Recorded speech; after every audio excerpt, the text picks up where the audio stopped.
નમસ્તે હે તમને જય શ્રી કૃષ્ણ. ભલે તમને ડૂબાય કેસરિયા હું મજામાં.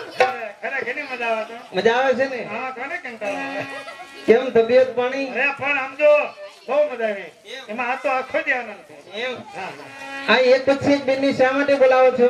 જો બેટા હા સરસ સરસ સંગીત ગાવા માટે સંગીત ગાશો ને એટલે ડાયરામાંથી તમને ઇનામ મળશે. તમારા બેનો બે ઇનામ લઈને ગયા અમને આમાં મળ્યા. ગયા હતા ને આમાં મળ્યા. મેં મોટું ઇનામ આપ્યું હાથમાં ખોખું હતું હતું. અને હાંફતી જાતી હતી. હાંફતી જતી ને એનું કારણ છે મોટું ટીવી આપ્યું હતું અને એક મોટો મોબાઈલ આપ્યો હતો. હે હા કઈ કંપનીનો? હા, લીલાબેન કંપનીનો. રિલાયન્સ કંપની કેવા? હા એવું મને ન આવડે. અમને શું આપશો? તમને આશીર્વાદ આપીશ.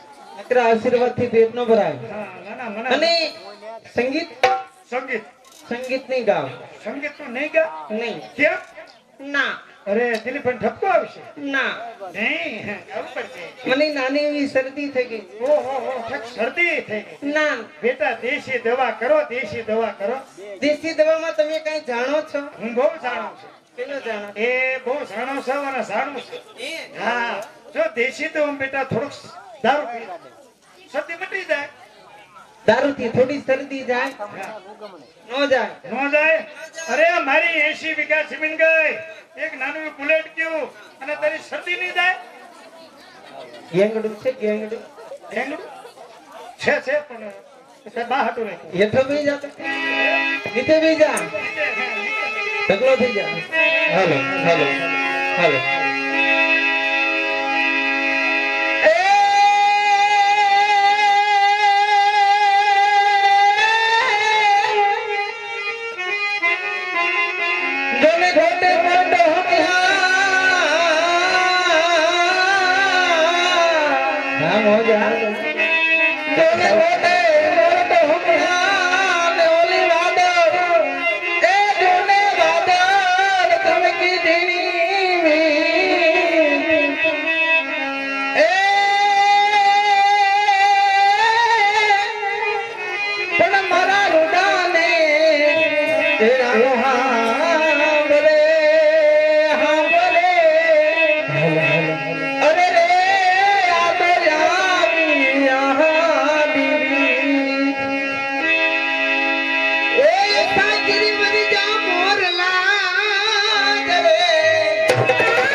મારે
જોવાના માટે આવ્યા છે.